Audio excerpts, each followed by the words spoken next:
The second big blue of the season is the headline act for round 16 in the A-League men's competition. I'm joined today by Poletti to preview the whole round for you, but we're going to start with the big blue, of course, Poletti. It's the biggest game of the round. Two teams that most people, I know not yourself, but most people, at least clear-thinking people, had pegged towards the top of the ladder at the start of the season. I know you have an argument against, but, these two teams, they were supposed to be pretty good, and they're entering in a rough patch of form at the moment. Sydney FC been a little bit fragile without their full starting 11 available. Patrick Kisnorbo, since leaving the Melbourne Victory, they've looked a little fragile as well. Who's going to come out on top in this one? I mean, clear thinking. The digs are starting early here. I mean, do you want to do this by yourself? I'll go. Okay, well, yeah, we're down to two this week, aren't we? Can't afford to make too many enemies. Yeah. Look, I mean, no. So absolute Nostradamus on my part. I knew that Patrick Kisnorbo was going to depart. I knew that Arzani was on the prime for an overseas move, which we'll talk more about on the Round Ball Australia podcast this week, dropping on Friday. I knew all of this was going to happen, but I mean, look, as far as the Big Blue itself is concerned, I haven't seen enough from Melbourne Victory to suggest that they're going to overturn the struggles that they faced in December when these two sides last faced off a month ago. I think that what's going to happen is that Sydney FC will just dominate once again. I think that Sydney FC are going to be too good. I think, yes, they're coming off the back of the loss to Brisbane Roar, but that came off a midweek trip to Wellington. We saw the Western Sydney Wanderers go to Perth midweek as well, and they came back and lost at home as well. So, the sides that had to travel long distances last week and play 90 minutes of football didn't exactly fare too well. I think that it's a rivalry game. The old cliche is to throw the form book out the window. But for me, I think Sydney FC just have way too much to get it done, and this is where my predictions are going to come in. I think that with Sydney FC facing Melbourne Victory and Macarthur FC facing Melbourne City, that both sides of the Melbourne Derby will not win their respective fixtures this weekend. Okay, very nice. So Sydney and Macarthur to get the wins in those ones. I think in this matchup from a Melbourne No, Victory... that's not what I said. That's not what I said. What? I said Melbourne Victory and Melbourne City won't win their respective fixtures. Okay. So draws. Okay, fine. Yeah, fair enough. Get the clarifications out there.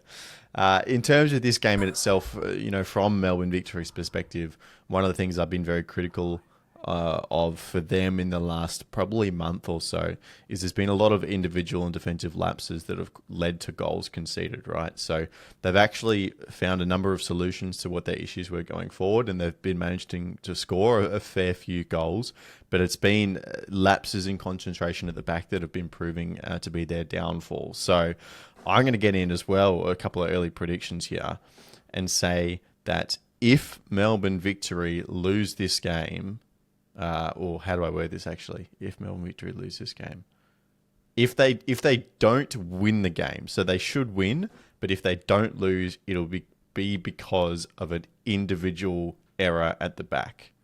All right. So that's as much as I'll say. We'll leave that up for interpretation next week. But that's been the pattern with Melbourne Victory so far.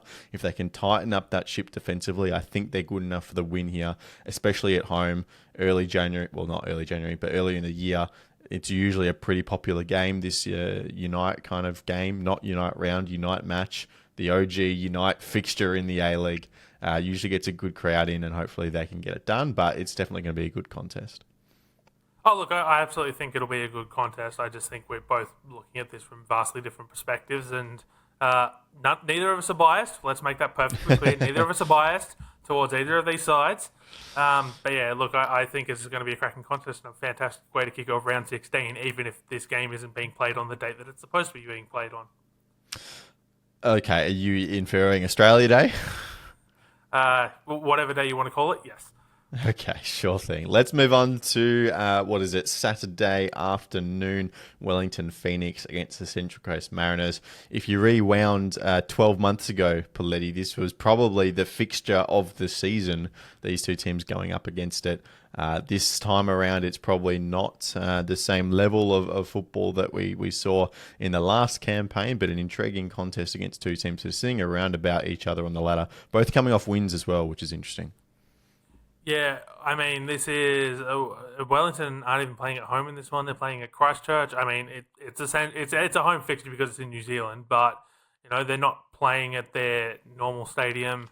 So it'll be interesting to see whether that adds an interesting wrinkle um, to the equation. But yeah, both sides coming off a victory. For me, I think that I haven't seen enough from the Mariners to suggest that they can topple the Phoenix on the road. I think that actually, what? I'm going to say draw for this one. I think these are two evenly matched sides with where they sit on the competition table, and I think Wellington did get quite lucky against MacArthur on Monday night to walk away victorious in that one. I think the Mariners took advantage of a exhausted Western Sydney Wanderers lineup, and that neither of those two games are necessarily indicative of current form. Yeah, I think that's probably a fair assumption as well. I think this is definitely a game that could go all three ways. I think all three results are in play. You got the Phoenix, who, through Costa Barbarouses, if he's firing, they're going to score goals. But, they really do like to sit back and just hunker down, which has been a criticism of Chiefy for as long as he's been coaching in the league. And then on the Mariner side, you had these questions about their strikers and then not being able to score goals. And yes, again, as you say, it was against a very tired Wanderers outfit. But Alu Kual and Ryan Edmondson both netting in the last round, so they're looking good. But then the defensive questions as well, Brian Kaltak and Trent Sainsbury, they haven't been in their best form either. So lots of question marks. It really depends on what kind of Central Coast Mariners, I think, show up on the day. I think we know what to expect from the Phoenix. They're going to be looking to be really solid and then score through Costa. So it really could go anyway. I actually think I'm going to lean towards the Mariners. I think they had a better football game, whereas the Phoenix, as you say, probably got a little bit lucky against MacArthur that week. So that's my tip for that one. Let's move on to the first TV game of the Saturday. Then that's Newcastle Jets against Perth Glory. Do you have a fancy name for this one? It's not the Spoon because Brisbane's so far back, but it's like the second notch above that. I don't have a name for this one. Given the amount of names I have for differing fixtures around the league, I probably should have something for this one, but I just... the Who Cares Derby? I mean, I'm sure they'll get a strong crowd at up in the Hunter. One of the few sides that manages to draw a strong crowd consistently, along with Perth, despite having their struggles. And that's not to discredit someone like a Sydney FC who always draw strong crowds, but even when they're struggling, sides like Newcastle and Perth tend to draw a strong crowd. For me, I don't want to analyze this game too much because I think, looking at it, this could be this could go either way, I guess, would be the way you're looking at it. I know Newcastle Absolutely. beat Perth 4-0 away from home the last time these two sides met, but I don't think Perth can win it. I don't trust. You don't Newcastle. really? I don't think Perth can win it. I don't trust Newcastle enough to hold on to a result at the moment. So I'm gonna say a draw. So both teams can't win it. No. Getting tongue tied. What I said was I don't trust Newcastle enough to hold on to a result at the moment. I am gonna make a bold prediction. It's not my official prediction, but I'm gonna make a bold prediction here that Patrick Wood is going to score on debut for Perth Glory. Well, see, that's an interesting point, right? Because this whole game could tilt different ways depending on how many of these new Perth Glory signings actually get to play in this game. And So does Newcastle's new signing, Kota Minazuna, get to play as well? yeah, exactly. New signings everywhere. Obviously, Perth have had the most. You got the Japanese pairing, Pat Wood, Lachie Wales, all been signed in the club in the last week. How many of those play? Are they coming off the bench? Are they making impacts? Are they fit enough to start? Who knows? Lots of variables. I'm going to just back Perth Glory and say there's going to be enough new sprinkles just on the top of the ice cream to create something new that maybe the Jets haven't seen before and just nag a win away from home. That'd be good revenge for when they got done earlier in the year as well. And, you can't forget as well, they've actually had some solid-ish performances the last few weeks as well. So maybe Perth Glory just building a little something. We'll have to wait and see. But the Saturday night fixture is the one you referenced earlier, Macarthur FC against Melbourne City. For me, Poletti, I know they've just come off a 3-0 walloping against Auckland, but Melbourne City, Matthew Leckie's going to get more minutes here, surely. Hopefully at least half an hour, 35 minutes, that kind of thing. They've been looking good. Macarthur, the late defeat to Wellington on the weekend. I edged this one to City pretty clearly. How do you see it? I think Macarthur are going to win. I think they got unlucky against... got unlucky against Wellington. I think I saw enough out of Macarthur in that game that they're going to do well this season. And I know that seems very weird to say about a side that's inside the top 6, but Jed Drew and Jake Holman, and I've sort of been dubbing them the dynamic duo lately, because they just seem to have some sort of link up together that, regardless of who's feeding who, they're just clicking in such a way that you don't usually see from a centre midfielder and a right winger. I think that's going to be key. I think Chris Economides is in line for a bigger role. I'm not going to say he's starting, but I think 25, 30 minutes off the bench. We know of the Dino Aslanigic news that broke today, so I think that that might cause a couple of slight defensive issues at the back, just because I know defense hasn't been MacArthur's biggest point so far this season, but overall I think there's enough talent in the front 2/3 of the pitch to see MacArthur to victory, given that, as we've discussed, Melbourne City don't have any strikers, and yet, I know they keep on scoring goals despite the fact they've got no strikers, but how many times can you tempt fate with playing young players, and in some cases those young players out of position? I think that this might be a stretch too far, especially coming off the back of the defeat to Auckland. Interesting. I mean, Max Caputo shouldn't be too far away. I just wonder if that's a wild card that could throw things around as well. But yes, no, you make some very good points. The final game of the round is Western Sydney Wanderers against Auckland FC. Auckland, we're sitting here just after they've nabbed a late goal in Adelaide to nigger point. I imagine they probably wouldn't travel back to New Zealand, actually. They'd probably just head straight over to Sydney and bunker down there for a few days. So the travel probably you wouldn't consider as so much of an issue. But coming off some dropped points, the Wanderers, a big question mark around them all the time. Does Juan Mata start? I say yes. I think he only was benched in the last game just because of the quick turnaround from playing Perth away. So he's on the field. Auckland are dealing with a few injuries of their own. Obviously, they're doing this little trip in Australia as well. So I think this is probably a lot more even than what people will think. I think, obviously, Auckland have the better reputation and the highest spot on the ladder, but I think the Wanderers will give them a pretty fair run for their money here. I think they will. I think that this game will be decided by less than a goal. Don't ask me who's winning, because I can't tell you. I think, as you said, this game is going to go either way, but I think it will be decided by less than a goal. Auckland, so talented. They're, flying high in second on the ladder. Probably unlucky not to get all 3 points against Adelaide, but Adelaide would also probably argue that they were unlucky not to get all 3 points as well in that particular contest. Wanderers, it'll be basically be 8 days between fixtures. They'll have had that rest of the short turnaround from Perth. So I think that it'll be a much more rejuvenated Western Sydney Wanderers side. They're going to be full of energy. They're going to be raring to go.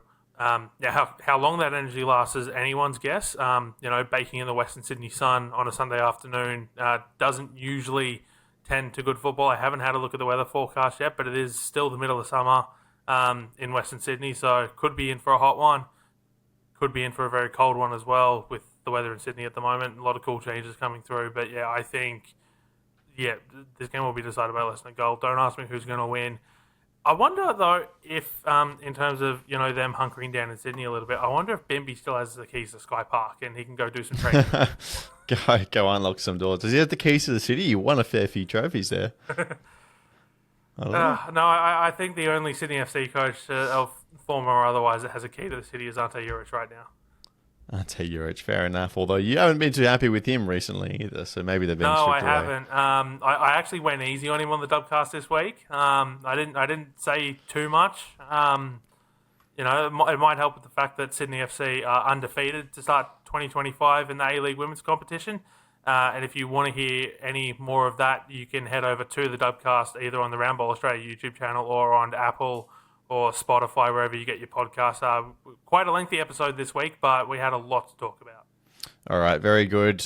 We have obviously a fair few absentees, but we're going to rack them off one by one, but I just want you to listen to Christian's first. Okay, so going for the double result this week, Auckland and Macarthur to end in a draw, and Sydney to defeat Adelaide. Does he even know what week of the competition He has no idea. He has no idea. He thinks it's round 17. He's off in his tennis world. He's getting confused. He hasn't watched any football. He doesn't know where we are. He's looked at the fixtures. He's gone 1 week ahead of where he's supposed to be. Okay, no. Okay, I'm gonna give him credit here. I think what's happened is, because this has happened to me quite a bit, is when you open up the A-League's app and you go to matches, for some reason over the last month, because of all the midweek fixtures and everything, it's been defaulting to a different round. So You used the A-Leagues app? That's mad. yeah, so I think there is a distinct possibility that may have happened. I mean, if that's his official prediction, he's getting a big fat zero. That's his official prediction. If he wants to go off and waste 2 weeks at the tennis and not contribute to the show, well, then that's what's going to happen. Unfortunate, Christian. Anyway, here's Jacob and Will as well to finish us off. Alrighty, for the big blue, I want either team to win by 2 or more goals. 2 or more goals will be the margin for a victory. And in the Mariners and Wellington Phoenix game, I want either a draw or either team to win by 1 goal. If it's going to be a win for a team, they will win by 1.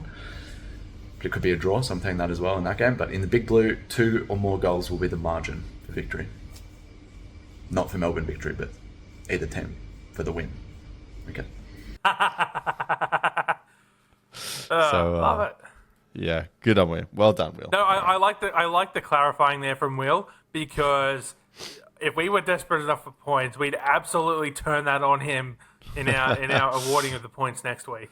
That would be great. All right, there you go. There's the preview for round, what did we say it was? 16, not 17. Unlucky Christian. Let's do the vote, shall we? We've got a very poor showing, really. Poletti, you're probably the only one who's... Well, I won't say the only one wiped out completely, because there's going to be an interesting discussion on that. So Christian, half Sydney and Auckland both to win. You said Wellington won't win. They obviously did, so yours was completely wrong.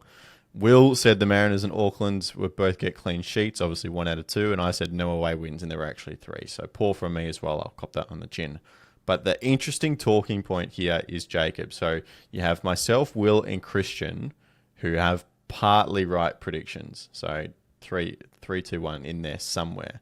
Now, Jacob said the original rivalry crowd would be greater than 14.5 thousand. The official crowd was under that figure. However, and I know he sent through some evidence as well for us to have a look at, we believe that there was some kind of technical glitch at one of the gates at Hindmarsh Stadium on the weekend, and they weren't scanning all the tickets. So we believe that 14.1 or 2 or whatever it was not including those tickets scanned in. And I think Max was suggesting perhaps even towards 15,000 was the attendance. So, Poletti, where do you sit on this ethical conundrum? Okay, I know that the argument I want to make is just going to be completely falling on deaf ears, so I'm not even going to waste my energy with it. However, it's tough, right? I mean, so if we look at Channel 10's Lucas Ronaldo, he's suggesting in a tweet that the number was closer to 16,000. And, I mean, it's been a long time since I've been to Hindmarsh Stadium, but it certainly looked like it was more than... It looked packed, eh? It looked more than 14,500 on TV.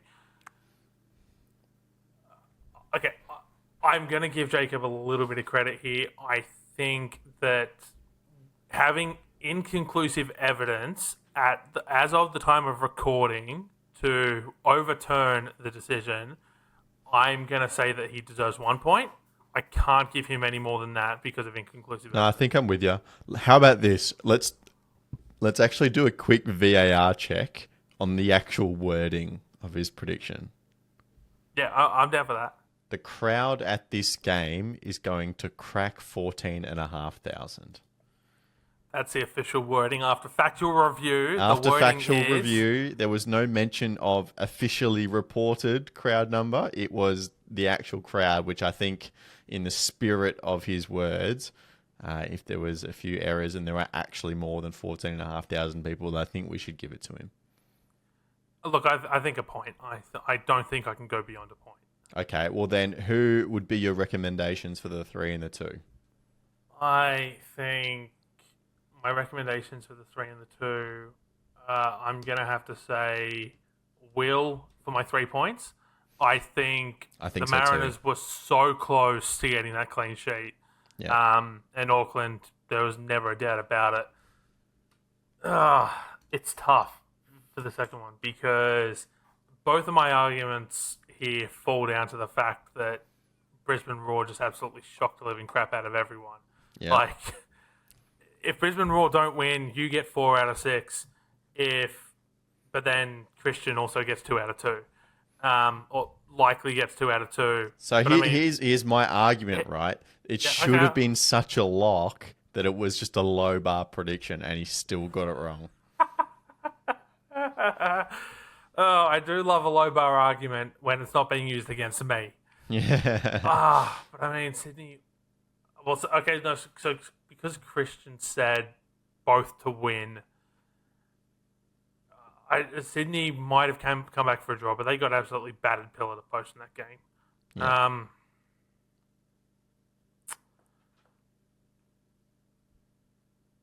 Yeah. I don't want to give you 2 points, but Well, I want to stay out of it. You know what? Actually, hear me out, right? I think if you're looking potentially me to be the 1 vote, I'm going to put my hand up and say Jacob deserves to be above me. So if you want to go down that path, I'm happy to let Jacob step up to the 2 and just take the 1. Because I think in the spirit of what he said, there were more than 14.5. And so I'm not going to give it as the automatic 3 because he technically got something right because there's a bit of error in judgment there. But I think he deserves to have the 2. okay, I'm going to agree with what you're saying, but this is ridiculous. I'm getting screwed. Lachie finally wants to willingly drop points when it's not me that's benefiting from it. This is ridiculous. Conspiracy. I can't in good conscience hit a 50% like that. Don't you talk to me about good conscience and all that crap. Jacob, enjoy your 2 points. Lachie, you get 1, and I'm going to go scream somewhere. Okay. There we go. 1 point to me, 2 to Jacob, and then 3 to Will. All right. Wow. A real charge from Will then as we enter the midpoint of the season. Poletti is still on 11 votes. Christian 14. His absence from at the AO is really hurt him here. He hasn't really voted. Oh, sorry. He has voted, but he hasn't pulled any votes in the last few weeks. And then it's Lachie, myself, and Will, who's on an amazing streak. 8 votes in the last 3 rounds. Tied on 17, and then Jacob out in front on 19. So the leading pack is starting to form here. Are you worried, Poletti? Are you worried you're falling out of touch a little bit? I was trying to stop sending him predictions at one point. Like, it's ridiculous. Getting screwed everywhere. Well, that's the way the game goes, right? Swings and roundabouts, they always come back around. That's how the world works, right? Sure. Sure. All right, that'll do for this week. We'll see you next time for round 17. Maybe Christian will finally get a prediction in the right set of fixtures.